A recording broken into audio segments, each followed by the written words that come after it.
The early 20th century was an interesting time in American Christianity. The country was in turmoil, and several religious leaders would step up during this time to help keep the faithful on the right path. Martin Luther King Jr. stepped up for civil rights and racial equality. Bishop Fulton Sheen stepped up to lead the Catholics. Today I am going to discuss Billy Graham, who stepped up and became a leader for Protestant evangelicals all across the country. Billy Graham grew up in a traditionally fundamentalist household and family. He attended Wheaton College in Illinois, which was then going through a theological change. This is where he developed his more evangelical beliefs. From a young age, Graham was an extremely impressive preacher, and in 1944 he became the first full-time employee for the Youth for Christ movement. Graham would spend the next several years traveling and setting up tent revivals and preaching. Many would come to his canvas cathedrals, and in 1949 he and some associates planned such an event. It was supposed to last just 3 weeks.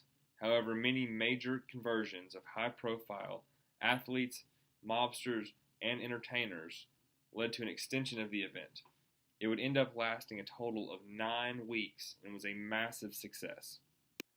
They even drew the attention of famous publisher William Randolph Hearst. Graham was well known for his charisma and eagerness to work with a wide variety of churches, and even recommending many different denominations to new believers at his tent revivals and his meetings. He was also known to occasionally support Catholic ministers and was very, very active in the South early in the integration of blacks and whites.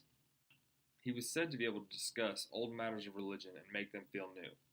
He was also at the forefront of using the medias of television and radio to bring others to God. In 1950, he recorded the first episode of his Hour of Decision, a long-time radio broadcast that discussed both America's religious needs and discussed anti-communist sentiments. Graham became extremely active in politics by backing Richard Nixon for president in the 1960 election.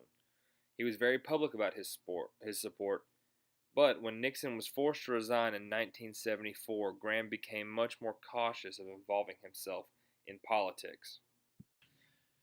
Billy Graham would go on to be invited to the White House by every president until his death in 2018 at the age of 99.